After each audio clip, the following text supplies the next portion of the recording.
Sala de visita.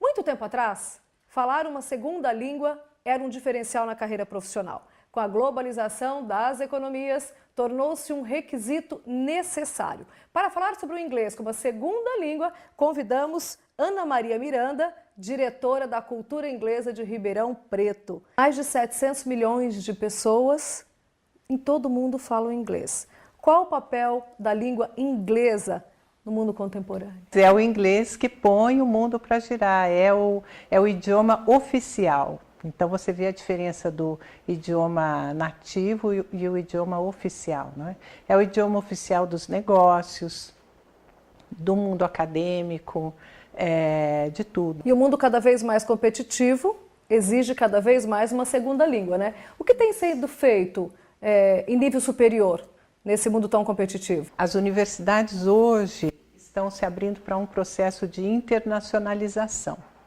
O que significa isso?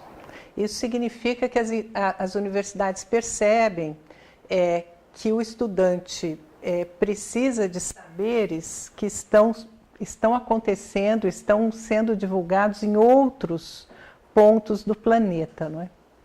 Então, vou dar um exemplo para você ter uma coisa mais concreta, né? Você imagina um estudante fazendo curso de medicina aqui, no Brasil. E ele tem as disciplinas de medicina. Mas ele pode ser um estudante que já está se interessando muito talvez por cirurgias de estômago, uma coisa que está mais específica. E ele sabe que tem uma universidade lá, não sei onde, no Canadá, em algum lugar no exterior, que tem a disciplina dentro da graduação e é referência nisso. E ele quer ir fazer o curso lá. Ele não pode simplesmente sair daqui e dizer quero fazer o curso lá. A universidade dele aqui precisa ter um convênio com essa universidade lá. Ele vai fazer o curso lá e essa matéria que ele fez lá vai ser creditada como parte da graduação dele aqui. Percebe? Então essa é a necessidade do trânsito entre as universidades. Então a universidade aqui tem que fazer um convênio com a universidade lá fora para possibilitar este aluno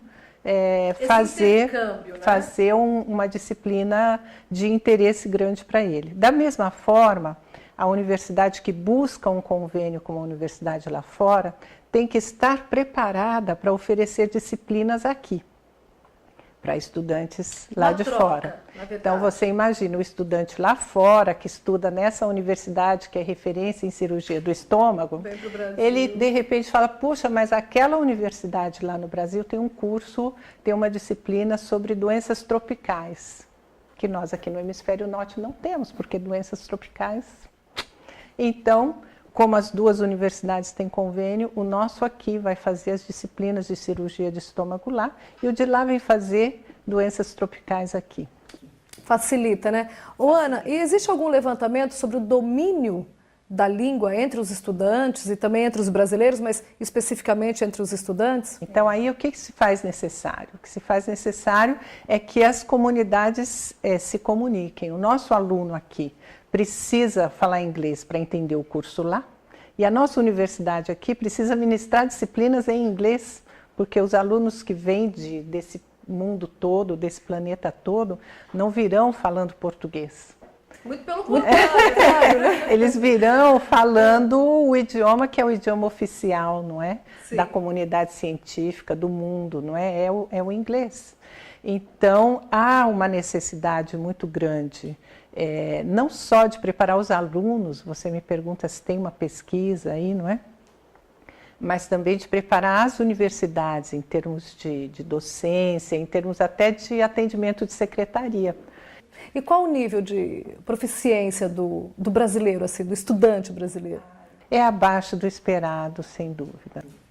Agora, Ana, o aluno pode aprender inglês, pode se preparar em inglês num curto espaço de tempo? Ah, bom, num curto espaço de tempo fica... Assim, ó, vamos dar um tempo, então, 6 meses. É possível? Então, o governo federal hoje tem esse programa do Ciências Sem Fronteiras, que é uma coisa inédita, né? Mas é um programa interessante. E percebendo essa dificuldade, o governo tem dado também a bolsa de 6 meses para que o aluno em 6 meses coloque o inglês em dia lá, né? Então, vai fazer o tal curso lá na área de medicina ou numa área técnica ou qualquer área, mas 6 meses antes vai estudar inglês. Bom, se esse aluno, possível até, né? se esse aluno se esforçar de fato, primeiro porque um aluno na universidade não é um iniciante zero, não é? Alguma coisa ele sabe, tem que ter ele já está na universidade, sei lá, né? Já está na universidade, né? Ele já passou por um processo de vestibular, já passou por 2º grau, um pouco ele sabe. Está preparado de alguma forma. Então, com 6 meses, se ele estudar firme e estando lá, ele pode colocar esse inglês dele no lugar. Estudando aqui no Brasil, com a vida tão atribulada dos nossos estudantes, né? Pois é, uma agenda tão cheia de tantas outras coisas. Indo à aula de inglês 1 ou 2 vezes por semana, aí é um processo mais demorado. Eu falo na escola que é um processo homeopático, né? Sabe aquela coisa de dar homeopatia em doses pequenininhas, doses infinitesimais? Ana, e qual a idade para começar a aprender o inglês? Porque o ideal é que esse aluno já chegue na universidade pronto, né? Com o inglês super avançado, fluente. Idealmente, não é?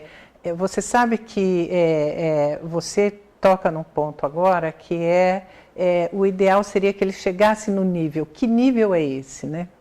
Sim. Que nível é esse? Se você conversar na rua e perguntar para as pessoas, todo mundo vai te dizer que é intermediário. Acho que meu inglês é intermediário. Mas existe um padrão internacional, é um padrão europeu na realidade, que estabelece 6 níveis de desempenho, partindo de um nível muito iniciante, quase 0, e chegando ao nível do falante nativo. Então são 6 níveis de desempenho. O ideal, que é o nível do usuário independente do idioma, é um nível que está, vamos dizer, de 0 a 6, está no 4. Está no 4. Esse é o nível do usuário independente. Que consegue sobreviver. Isso. Não, consegue se comunicar muito bem. Uma outra analogia que eu faço com os jovens que procuram curso de inglês, eu digo a eles, imagine que você tem um amigo que se chama inglês e um amigo que se chama, eu dizia computador, mas hoje em dia eu digo celular. Uma ferramenta inseparável, né? Com qual desses 2 amigos você se dá melhor? Naturalmente se dão melhor com o amigo celular, certo? Inseparável. Por que que é? Porque eles têm muito mais intimidade, eles convivem muito mais de perto, eles estão lá o dia inteiro, não é? Então, o que que precisa? Precisa ter essa intimidade com o inglês também, precisa ter essa convivência, precisa estar perto, precisa buscar formas, não é? Então, para você aprender um idioma, e isso é muito o que a gente faz na cultura inglesa, a coisa tem que extrapolar a sala de aula, não é só a sala de aula.